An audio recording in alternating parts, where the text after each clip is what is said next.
So this is going to be powerful. And I really enjoy watching this. I mean, this team, it has such an amazing teamwork. It's simply very fun to watch. And wow, 2 hat-tricks at once. She really needs and tries to get back into the game as much as he can. So right now this looks very interesting, but if I would have to take the winner, I would say team up. Why? Because they have a superior, you know, teamwork, and look at those upgrades. There's a lot of upgrades, but I guess the other team has them as well. So they are both teams are having the teamwork. I can see it right now simply because the fact that those 2 side Terrans are going for bio builds. Excuse me, as you can see, Dizzy is not, but one guy is going for straight bio build, sorry for flaunting around the map, while this Fiat guy is going for mech build, and Dizzy is going for all of them, but mostly for mech as well. So this is going to be very hard for Zek to counter, as they do hate those mech builds. Now, I only wish those Hellions, yeah, they are entering the battlefield. Are they upgraded? No, they are not yet, but still, Hellions are going to be... Yeah, see that? They already know that something is incoming. I wonder how.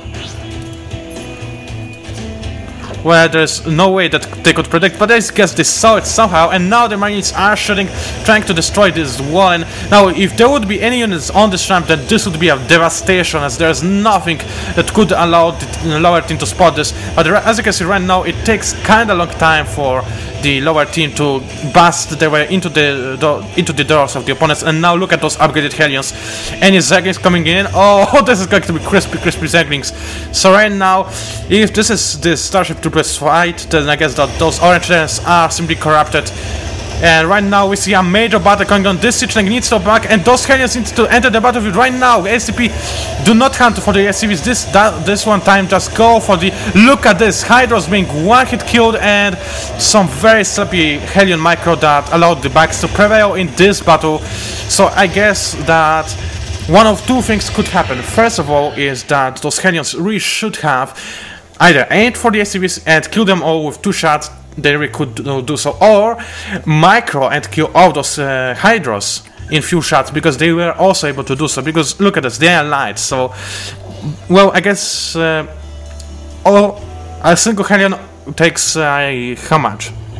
Whereas a Hellion, they have 80 health, and the Hellion deals 32 damage. So they would only need to fire 3 times, and there was a lot of Hellions. So with a little bit of micro, they could own all those Hydros in no time, but there was no micro involved, so that was the problem. And a double Nidus Swarm.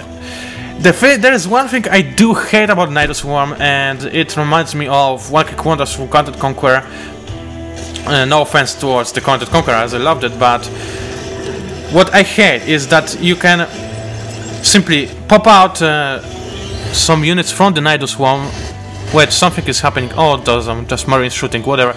So if you pop out some units from the Nidus Swarm, then, you know, they come out from some tiny areas of the enemy base and attack you. When you get your forces back, then what is happening? The opponent... Wait. I hear... Oh, there we go, the Nidus Swarm. So when this Seg army will need to retreat, then they will able to get in, and simply within a tiny little second they will get inside this Nidus Swarm. And this is so overpowered, because that way you can simply teleport your army away, no matter how big it is. I mean, if it would be a population cap like 24 units at max, or even 12, which would be better, then okay, I would understand it, but now this is simply unfair. But look at this Zerg army. Wow, this is a devastation. My ears are being blown off because of the loudness of this, but I know that for you it is going to be relatively quiet, simply because of those microphone settings. But look at this, double Nidus. There's nothing that could stop it, and the backs are still doing their job, dancing around, dealing as much damage as possible, while the orange whatever it's Terran, yeah, is, oh my, they can actually buzz their way inside this base. This is going to be painful. So those Zerglings ain't going to make some devastation, but this team pack isn't pay. Yeah, some Drags are always being a nice support, and now those Hellions need to get closer. They are upgraded so they can destroy those Zerglings in no time, but they are not firing at them, so they devastate a huge amount of the enemy base. Wow, that was painful. Now a couple of more Hellions are coming, but this should not do... anyway as much damage as it did. So right now the upper team has a huge advantage because they are covering they have a map control, and this is it. This is done seal. Yeah, whatever I say. Fiat has an expansion hidden over here, but well, it is not spotted, so it could and should land and do something. And actually, it could come over here and summon a billion of mules, because look at how much energy it has. It can summon tons of mules. So this could give them a slight edge, but let's just look at this. Wow, look at this. So Derek is going to upgrade his army in a huge way. I mean, all upgrades, this is going to be powerful. Zeglings are going to be so insane powerful. And right now we see an army in a choke. Those marines have the range, however, so they have second of advantage, while the Zeg are busting their way inside this area, spawning the creep as well. So we're going to see if the bugs are able to get through this. Now a single Raven coming in, no idea why, where it is going to be able to prevent those Hydras from doing any damage. And the Medevacs have just spawned, so they're going to be an additional help. And the Terrans have actually prevailed in this attack, but this is going to be a problem because those Nido Swarms are simply being able to pop out from all directions. And while this is okay, in my opinion, Nido Swarms should be only able to be casted on creep. They shouldn't make creep, they should be casted on creep. So you need an Overlord on position, make some creep, and then cast a Nido Swarm. In my opinion, this would be fair. And another thing, maximum 8, 16 or even 24 units at once in a single Nido Swarm. Infinite amount of units is cheating, and I mean it. This is so unfair. Now I hear another Nido Swarm, but I do not see where it is. Well, there's one coming on, and there's another one somewhere. Oh, there it is. It was carrying away this orbital command. And more Zeglings and Zeg units are coming in. This really reminds me of Starship Troopers. It really does. So wow, look at this. Those Hellions are an annihilation for those Zerg, so they cannot afford to engage it head to head. But now they are trying to, as those Roaches are the ultimate counter to those Hellions. They're not light, so Hellions have huge troubles in fighting against it. So this is the ultimate counter. Now they are tanking the damage and going to deal. Wow, this is going to be a devastation. Look at those beautiful burning roaches, but they are burning so slow because of this.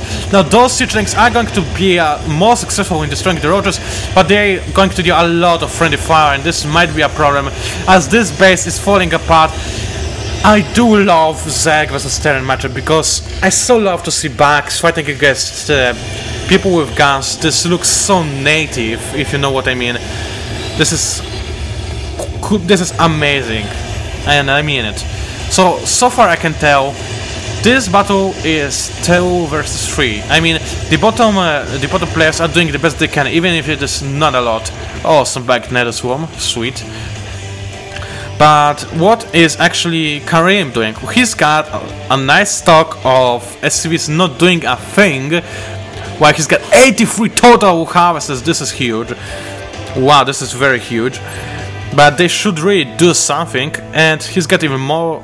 He's got an infinite income from what I can tell, and he's got no army at all. I mean, I know that. Oh yeah, that's what it is. He's simply giving all the money he's got to these Zeg units. That's the plan that this team had. I must say I am impressed. One player getting all the income they need, while the others are simply spanning the hatcheries so they can get all the units they need.